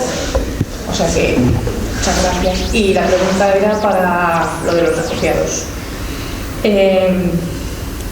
A ver, lo que ha hecho, bueno, un inciso también. Las fronteras las cierran los gobiernos. En Macedonia tendrán 100 y pico euros de salario mínimo, pero la gente normal, como tú dices, que se quiere traer la gente, seguro que les acogería. O sea, las fronteras las cierran los gobiernos, Sí. no nosotros. Y lo que ha hecho supuestamente, que has dicho, nuestro gobierno, por lo que va a dar, o sea, por lo que va a estar el miércoles, no es ilegal, no se puede hacer nada. Los dices, no pueden tomar esas decisiones y han cambiado un papel que supuestamente ya no solo podemos firmar, ¿no? El resto de partidos a lo mejor también. Sí, el tema es que se van a escudar siempre en que no era un Consejo Europeo per se, sino una cumbre de jefes de Estado. O sea, digamos, no altera ningún tratado de la Unión, no influye en la legalidad nacional española. Sí, pero él no podía tomar esa decisión, tendría que haber dicho, pero no somos un gobierno, pero no podemos hacerlo. Exactamente, como ahora no se sabe si el gobierno tiene o no que comparecer estando en funciones y escudándose ellos en que este Parlamento no ha otorgado la confianza al gobierno y que por ello no tienen que comparecer, la Constitución no lo deja claro. A mí me parece de sentido común, ¿no? Pero por una cuestión ya de dignidad política, de estar muy bien que yo esté en funciones, pero yo tengo un pueblo al que obedecer. O sea, sí, yo obedezco al pueblo y no viceversa. Yo estoy en funciones, según ellos, para no ir al Parlamento, pero no están en funciones para ir a la Unión Europea a aprobar algo que no quiere el resto. O sea, que no saben si lo quiere. Y es que aparte, digo, yo no sé cómo será la comparecencia de Rajoy, pero él siempre te puede decir que él llevó eso a la mesa de negociaciones, de no, yo llevé la postura del Parlamento, pero me la echaron hacia atrás. y tú no tienes manera real, en eso también que decíamos de la transparencia, de no hay manera real de saber si el presidente efectivamente en la mesa de negociaciones llevó este documento e intentó luchar lo más mínimo por lo que estábamos pidiendo. O sea, es que, digo, al final parece todo como excesivamente cínico y que no hay nada que hacer. O sea, desde este punto de vista criminal no hay nada que hacer. No podemos llevar al Estado de España ante la justicia por haber hecho esto. No, esto no se puede. Yo quería hacer una pregunta, yo mismo. Que es un problema que yo creo que lleva ya mucho tiempo sin resolver y que España tiene una gran responsabilidad desde hace 40 años, que es el Sáhara. ¿Qué pasa con el Sáhara? Nosotros dejamos olvidados ahí, salimos corriendo, cuando llegó la Marcha Verde nos olvidamos de ellos y nunca se ha reclamado que se haga un proceso, que es lo que se tiene que haber hecho, de descolonización, como se tiene que haber hecho en su momento, sino que nosotros, bueno, pasamos totalmente. Yo me acuerdo de la época del PSOE, que al principio era muy pro-saharaui, pero de repente empezó a olvidarse, porque ya crecía Ceuta y Melilla, que si las Canarias, y entonces nadie quería abrir el melón. Se prometió el tema de Naciones Unidas y un referéndum, que también se olvidó, y mi tío creo que fue el encargado de la ONU, que me parece que era... Han dimitido varios. Sí, pero el primero que decíamos, bueno, es un personaje que a lo mejor consigue que se haga el referéndum, tampoco pasó nada. Yo lo que quisiera saber es qué propone Podemos para el pueblo de saharaui. ¿Vamos a seguir esquivándonos o vamos a abrir el melón ya de una vez? No, bueno, lo que propone, o sea, digamos, o sea, no es un tema que tenga totalmente la cabeza. Hay dos líneas. Una que ahora mismo en la Misión de Naciones Unidas y que ahí se haga mucho hincapié en la protección de derechos humanos del pueblo saharaui, de las personas que están en campamentos y de los saharauis que están, digamos, en territorio marroquí, porque hay unas violaciones de derechos sistemáticas contra los saharauis y en eso hay mucha línea. Y luego, como solución concreta al conflicto, pues apoyamos la idea de referéndum y apoyamos la autodeterminación del pueblo saharaui y que sean ellos los que decidan cuál es su futuro. Y lo que apoyamos básicamente en este momento es que al menos se empiecen las negociaciones. Lo que puede hacer España, por ejemplo, es promover que en el Consejo de Seguridad se sancione a la parte que no quiera sentarse a negociar, por ejemplo Marruecos. Claro. Esa es, digamos, a partir de ahora este mes, de hecho el 28 de abril se negocia en el Consejo de Seguridad de Naciones Unidas el mandato, se renueva el mandato de la MINUSO. Es decir, de la Misión de Naciones Unidas que está en el Sáhara Oriental, y sí que vamos a llevar a cabo una serie de iniciativas parlamentarias también y alguna más para que en esta renovación del mandato pues tenga una perspectiva de derechos humanos y realmente sea una implicación más política para dar una solución. Es un tema muy complejo porque es un tema que Marruecos se ha hecho fuerte con él y cualquier solución y cualquier propuesta sobre el Sáhara pues tienes que tener muy en cuenta qué va a hacer Marruecos o qué deja de hacer Marruecos, pero bueno, nosotros tenemos una apuesta clara por una solución lo más favorable para el pueblo saharaui. Es que... ¿No? Si queréis añadir algo más. No, bueno, incidir en que la similitud entre el acuerdo UE-Turquía existe también porque no se ha puesto sobre la mesa la necesidad, nosotros la vamos a poner desde luego, con eso podéis contar, la necesidad de que el gobierno consensúe con el Parlamento una decisión y de defender esa decisión consensuada del Consejo de Seguridad. A día de hoy, el ministro Margallo sigue pensando y actuando como que allí puede defender básicamente un poco lo que quiera. Entonces, desde luego no es lo que nosotros queremos y estamos un poco a expensas de que quiera comparecer o no comparecer en el Parlamento, etcétera. Nuestra vía va por ahí, por hacer incidencia política directamente hacia el mismo ministerio para que se defienda una posición exactamente esta que ha dicho José, pero que el mandato se renueve, porque lo que se intenta de manera muy fehaciente es que la MINUSO no vuelva a aparecer por el Sáhara Occidental. Y el tema de los refugiados, porque fue expulsada gente que tuvo que cruzar la frontera y hubo una limpieza, no digamos étnica, porque no hubo eliminación física como tal, sino que fueron expulsados de sus territorios y repoblado el Sáhara con gente directamente que venía de Marruecos. Y lo que hace muy complicado la vía del referéndum. Ya, claro, que fracasó. En el fondo, es decir, cuando tú ves el tema saharaui, lo primero que tienes que ver es que no hay solución militar posible. Por lo tanto, la solución tiene que ser pacífica. Y la solución pacífica significa que tiene que haber negociaciones. Y tiene que haber negociaciones bajo la égida de Naciones Unidas. Sin embargo, en este sentido, las negociaciones son 2-3, porque está el papel de Argelia también. Pero básicamente nosotros defendemos que son dos los que tienen que negociar, que es Frente Polisario como representante del pueblo saharaui y Marruecos. Sin embargo, cuando las fuerzas de dos actores que van a negociar no son similares, son tan desiguales, la negociación puede ya de entrada no ser realmente una negociación, sino una imposición. Por lo tanto, nosotros en lo que podemos participar realmente es en hacer que sea realmente un proceso de negociador y que haya voluntad de las partes para llegar a un acuerdo. Y eso significa, como ha dicho José, que debemos poder aplicar sanciones si una de las partes no negocia de buena fe o simplemente no quiere negociar. Es decir, tener la capacidad de poder obligar a las partes a negociar de buena fe, que es la única manera de intentar que la parte más débil pueda tener alguna posibilidad de negociación real con la parte más fuerte. Fíjate que esto podríamos hacer un paralelo con en el caso de Palestina e Israel, ¿no? Lo que es evidente es que nosotros lo que vamos a defender es eso. Por eso España es desde hace años de los amigos del Sáhara, es decir, el Club de Amigos del Sáhara, que son, digamos, una serie de países que actúan como mediadores para potenciar esa negociación. Nosotros no podemos, obviamente, definir el resultado de esa negociación.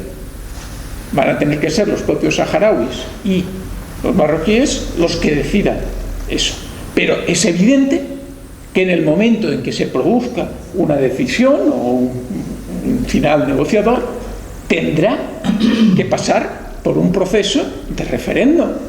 Es decir, la población saharaui tendrá de alguna manera que decir que está de acuerdo con ese proceso negociador.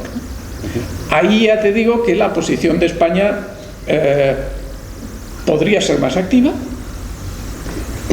pero no es un tema fácil, y es evidente que Marruecos tiene grandes ases bajo la manga que utiliza constantemente, más de dos o tres, hay más que utiliza constantemente. Tiene así comodines, podríamos decir. Sí. Pero bueno, nosotros ahí lo que vamos a intentar es potenciar realmente eso, es decir, ayudar a darles voz al pueblo saharaui y a darles capacidad y medios para poder realmente llegar a un acuerdo.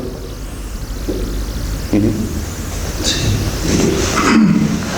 Sobre el tema de los refugiados, estoy bastante decepcionado por un planteamiento fetichista, legalista de cómo es la situación. El presidente de todos los españoles, y no sé qué historia que contáis, el Rajoy, vosotros pensáis que con los planteamientos europeos alguna vez han pensado que tomarían alguna política de asentamiento que iban a llevar a cabo. O sea, es que eso no se lo creen ni los niños recién nacidos. Entonces, lo que hay que sacar el tema es a la calle, porque dentro del Parlamento y dentro de esas vías no hay solución. Eso lo sabe cualquiera que esté en contacto con este problema desde los meses que llevamos eso. Entonces, vuestro planteamiento de que si la ley pasa, que si nuestro gobierno y tal, eso no funciona. Ya se podía suponer que no funciona, y este problema hay que sacarlo a la calle porque es un problema gravísimo y no tiene solución ahí. Otro comentario. Estados Unidos son realistas y Europa son idealistas. En Ruanda son idealistas. Europa en Ruanda ha sido y Europa, Francia en África ha sido idealista. O sea, por favor, o sea, no hay ese imperialismo bueno, imperialismo malo, eso no, que es la misma historia con el tema de la OTAN. La OTAN es el brazo armado de las multinacionales del hemisferio oeste. Ya está, por mucho que España deje o poca de hacer porque no tiene peso, no va a cambiar su naturaleza. Y seguiremos, digamos, en lo mismo, lo cual es contradictorio con el programa que tienes tú. O sea que digamos, sobre todo, no utilicemos palabras que esconden realidades que no nos gustan o que nos hacen trabajar en ambientes que no van a dar resultados. Y Podemos tiene que sacar, hay algunos temas que hay que sacar a la calle, que no se van a resolver en el Parlamento. Y creo que eso lo sabemos todos, y vosotros también. Efectivamente, si en la calle no se mueve, eso en el Parlamento no va a salir. Por eso los que estamos, por ejemplo, en ayuntamientos, pues intentamos también desde la base, desde allí, pues movilizar y hacer un poco de que se vaya creando conciencia y que esto vaya subiendo, porque si no, efectivamente no va a salir. Con lo otro, sobre Ruanda, la Unión Europea nunca participó en Ruanda, participó Francia, pero cuidado, porque en la política exterior de la Unión Europea es una política exterior muy coja, es muy pobre. Es la PES, que es la Política Exterior y de Seguridad Común. ¿Por qué? Porque es una política que funciona no por mayoría, como muchas políticas comunitarias, sino por unanimidad, con lo cual todo el mundo tiene derecho a vetos.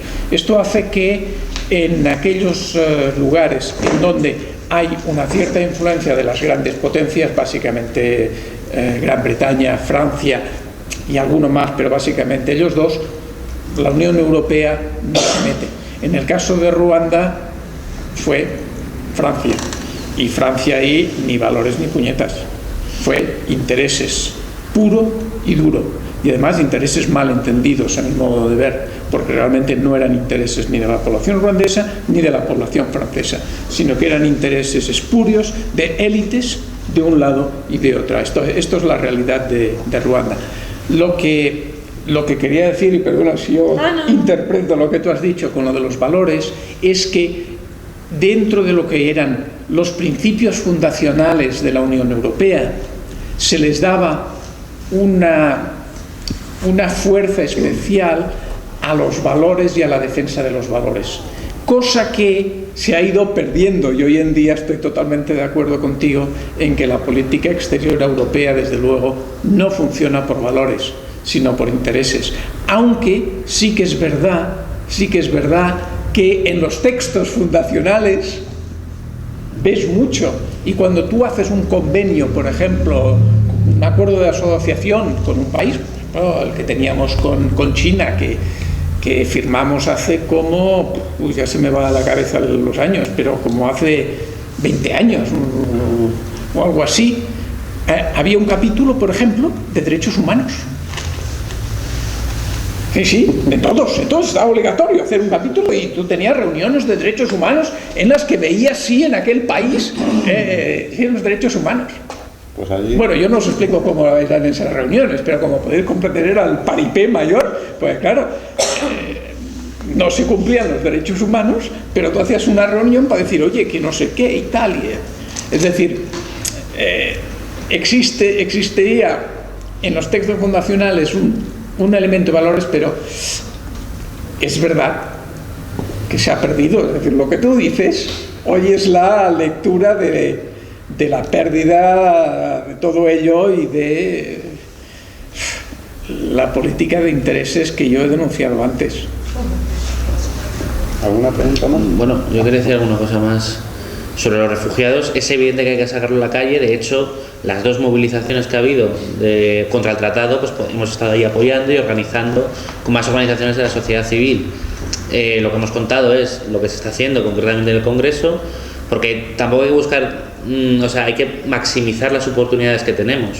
Es evidente que un problema como este, que encierra muchos nudos de poder de desabrochar, no se hace solamente desde el Parlamento, porque sabemos que el Parlamento tiene muchas limitaciones, como Violeta misma ha dicho al principio, y nosotros estamos combinando un montón de acciones que pasan por todo lo que podemos hacer desde el Parlamento, pasa por la movilización en la calle aquí, a nivel local, por los ayuntamientos del cambio, por ejemplo, que sí han generado un contradiscurso al discurso más de seguridad que quería hacer el gobierno, y también desde nuestra posibilidad como secretaría, y también, por ejemplo, enviando mucha gente. Han ido ya varios diputados a Lesbos y están organizando lazos de solidaridad con la gente que desde Lesbos está actuando de la manera, con la solidaridad directa allí. Es muy complicado porque tampoco podemos hacerlo todo. Eso por un lado. Por otro lado, lo de los valores o no, claro, o sea, todo es todo a la vez.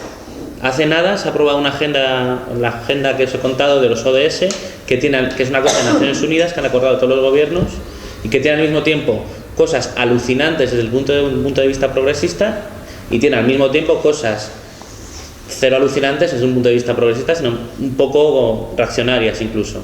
Lo que pasa, nuestra función y apelar al discurso de valores de la Unión Europea tiene precisamente ese fin, es maximizar las contradicciones que algo como la Unión Europea tiene, poner un espejo y maximizar esas contradicciones para intentar cambiarlo. Y eso es el mecanismo, la herramienta para poco a poco hacer compatible, digamos, el programa real de democracia, derechos humanos y desarrollo sostenible que contemplamos. ¿Alguien más? ¿Alguien más? Una pregunta. Por ejemplo, ¿Podemos estar a favor de la frase estar más Europa? Nosotros cuando hablamos de Europa, lo primero que decimos es que somos europeístas, pero que no queremos esta Europa. ¿Qué otra Europa es posible? Es decir, más Europa que Europa. Es decir, más que decir sí a más Europa, yo puedo decir sí a más Europa si es una Europa diferente. Pero decir más a esta Europa, desde luego, no tiene sentido, ¿no? Es decir, que otra Europa es posible. Yo creo que es una mejor definición de lo que nosotros pretendemos. Nosotros no queremos esta Europa. Pensamos que esto es la degradación de lo que fue en su momento los principios y los valores iniciadores de la Unión Europea. Pensamos que es una degeneración total de eso y que lo que tenemos que recuperar es esos primeros valores que afectaban pues a la igualdad, a la fraternidad, a la justicia, al desarrollo social, etcétera. Y tenemos que construir una Europa diferente, que no es esta la que tenemos hoy. Por lo tanto, la respuesta es: depende de qué Europa. Una unión monetaria de la que no es tan sencillo salir, tenemos un montón de tratados con un montón de países y un montón de procesos de los que no es tan sencillo salir, y por lo tanto nosotros como Secretaría Internacional, cuando abordamos estos temas, también el de la OTAN, lo hacemos desde esa escala de grises. Salirse de la OTAN no es un acto de un día, no es ponerlo en un programa político. Vamos a salirnos de la OTAN. Salirse de la OTAN es hacer muchas cosas desde un punto de vista de un gobierno, conjugar muchas mayorías y llevar a cabo una cantidad de cosas que nos obliga necesariamente a ir al gris y a intentar, vamos a ver desde este gris cómo podemos que la OTAN deje de ser lo que es, por ejemplo, que no se amplíe más al este y atraer a Rusia hacia un marco de defensa más europeo, lo cual cambia los presupuestos geopolíticos de la OTAN. Y esa es una idea. ¿Por qué? Porque no es tan sencillo como decir OTAN sí, OTAN no, llego al gobierno y me salgo de la OTAN al día siguiente. Eso no va a ocurrir así. Por lo tanto, si queremos hacer una propuesta que sea factible, que una vez que lleguemos al gobierno, si llegamos, que vamos a llegar, podamos sacarla adelante, tenemos que jugar con los grises. Acordaros solamente una cosa: el problema que le supuso a Francia salirse de la estructura militar de la OTAN en su momento con De Gaulle, que se organizó una tremenda y no le sirvió de nada. Castigados. Y no le sirvió de nada porque seguía en la OTAN, es decir, sí, estaba en la estructura política. Porque esto es un elemento que también nosotros nos planteamos en un momento en la discusión, es decir, ¿por qué no nos salimos de la estructura militar? Pero a la hora de la verdad sigues estando, es decir, si tú realmente optas por salir, tienes que salir de verdad, no puedes salir a medias. Con lo cual nosotros optamos por una vía que no es ni salir a medias ni salir de la OTAN, sino llevar a la OTAN a la irrelevancia. ¿Que lo conseguiremos? Pues no sé, a lo mejor nos pegamos contra una pared dentro de 2 años. Si puede ser, y puede ser que nos equivoquemos y que haya otra salida mejor, puede ser. Y puede ser que rectifiquemos lo que no funcione, o sea, no. Sí, claro. Esto no está escrito en piedra, vaya. Eso vaya por delante. Esperemos que no sea OTAN de entrada, no. Y luego ya veremos, y luego sí, como vivimos en aquellos años. La OTAN también es un mercado de armas, o sea, tienes un compromiso pues, a la OTAN de comprar. No, a nivel europeo sí que hay una serie de programas y tal que está poco desarrollado, pero sí que hay programas de armas, ¿no? Hay programas pues, de un avión, por ejemplo, de un caza. También hubo intentos de hacer programas de aviones de transporte, porque en estos momentos el único país en el mundo que puede coger una división aerotransportada y trasladarla a 6.000 kilómetros es Estados Unidos y en parte Rusia. Pero Europa no tiene capacidad, no tenemos aviones para coger y meter los blindados dentro y trasladarlos, no tenemos, ¿no? Hay programas, pero hay más en el campo europeo. En el campo de la OTAN es más una cosa más indicativa, es decir, hombre, tenéis que subir el porcentaje que dedicáis a defensa, tenéis que hacer, se hacen ejercicios militares, vamos a coordinar más, pero es más a ese nivel que no a programas industriales de armamento. No, me refiero que si dicen, tú lo has dicho, ¿no?, de que se suba el presupuesto de defensa. Eso implica que se compra más armamento, a lo mejor, pues a los americanos. Hombre, evidentemente. No, es que me refería a eso, ¿no? No sé. Bueno, aquí tampoco somos mancos en armamento, en armas cortas y... Nosotros somos el octavo exportador de armamento del mundo. No me refiero a España como productor. No, pero es evidente. Comprar armamento. Es evidente que la industria armamentística tiene un poder enorme. Y el complejo militar industrial americano, bueno, todos hemos leído sobre ese complejo, y sin pensar que es Dios, lo que es evidente es que tiene una presencia y un poder y una capacidad enorme, y que cuando a ti te dicen usted tiene que aumentar su presupuesto de defensa, no te lo están diciendo porque tú necesites realmente eso, sino porque hay intereses, pero hay intereses dobles. Por un lado, unos para disminuir el suyo, pero bueno, lo han estado utilizando como medio de fuerza en las relaciones internacionales para imponerse, con lo cual... Me refería a eso, cuando decía mercado, o sea, subir los presupuestos de defensa, ¿para qué? Para comprar más armas. Claro, sí, cuando tú aumentas el ejército, aumentas el armamento. Me refería a eso. Tenemos un ministro de defensa que es un lobista, o sea, directamente. Sí, claro. O sea que... yo no sé si os acordáis, con vuestro permiso, no sé si os acordáis de un programa Aegis que compró Aznar en su presidencia, sí, antes de entrar de la famosa foto de los Azores, y que consistía, Aegis es una defensa antimisilística. Ahora puesta en rota. Que mañana le voy a preguntar a Julio a ver que estará súper actualizado de esto, ¿no? Pero que realmente, pues ese programa Aegis, que es un sistema de defensa antimisilístico, pensando en una potencia del este que lance misiles, que se tenía que montarse sobre destructores, entonces estaba más bien dirigido para las fragatas F-100 que estábamos construyendo y que construye normalmente España para varios países. No sé si habrá alguna ahora en construcción, además de que la Marina Española tiene 2 o 3 fragatas F-100. El programa Aegis era un programa de conexión satelital, era un programa súper complejísimo que costaba una burrada. Yo he leído entre 30.000 y 35.000 millones de dólares. Eso lo compró Aznar y después ha desaparecido completamente del escenario. A mí me dejó sentado, ¿no?, realmente sorprendido. Y no se ha vuelto a hablar más. Y yo quisiera saber si tenéis información sobre este programa Aegis, si lo compramos realmente, si lo estamos pagando todavía, porque eso no hay forma de pagarlo, es que es carísimo.